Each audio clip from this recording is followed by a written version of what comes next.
NanoHub U, online instruction. Hey everyone, welcome to lecture 210. So in the last lecture, we just introduced the S4 program, which can be used to calculate S matrix for realistic geometries. This is just an example. And there's actually not just purely the text-based interface that we talked about last time, which is in Lua, but then there's another interface, which is a graphical user interface that our group constructed on NanoHub.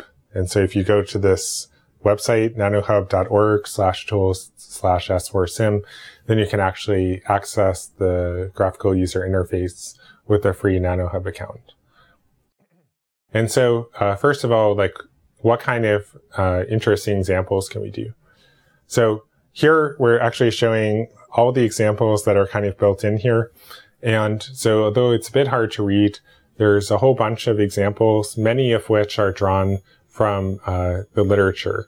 And so you can actually not only run this calculation, but then you can compare to the citation that's alluded to here, like for example this, and then compare your figure and your output to the output that's shown. And of course, we'll mainly be covering input in this lecture, but in the next one, we'll see what the output would look like. So let's say, however, that instead of just reproducing stuff that's already in the literature, you want to create your own structure.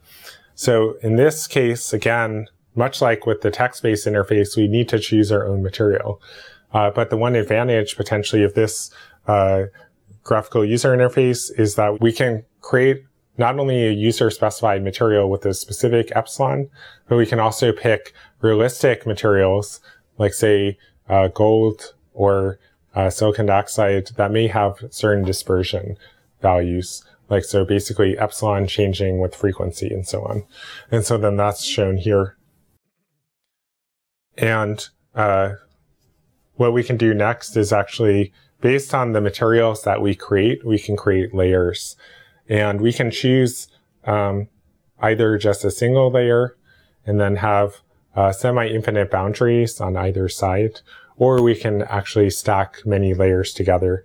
And then the layers stacked together can be aperiodic or they can be periodic. And there's a special function that basically allows us to choose the periodicity. And I think we're limited to a certain number of total unique layers, which would be 10, and certain number of periodic repeats, which is probably at least like 5 or 10. So you could have up to 100 layers probably. And then you can see here that you can actually specify more details about the layer configuration here. And so you can actually choose several different factors.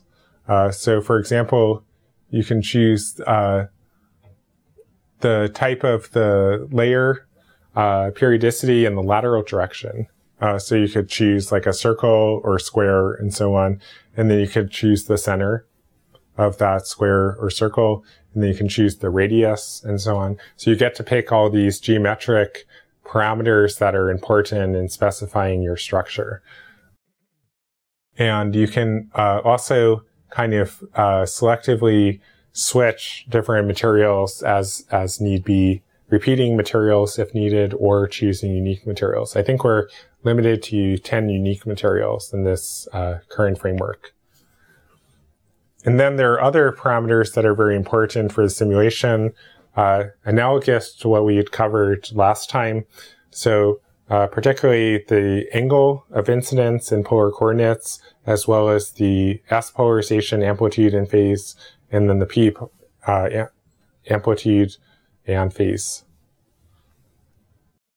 And then we also get to choose the periodicity in real units, and then we can choose the wavelengths in real units.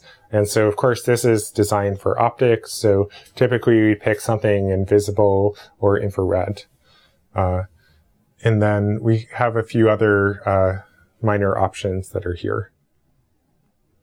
So in the next lecture, we'll talk in more detail about what kind of outputs can we get from this sort of system.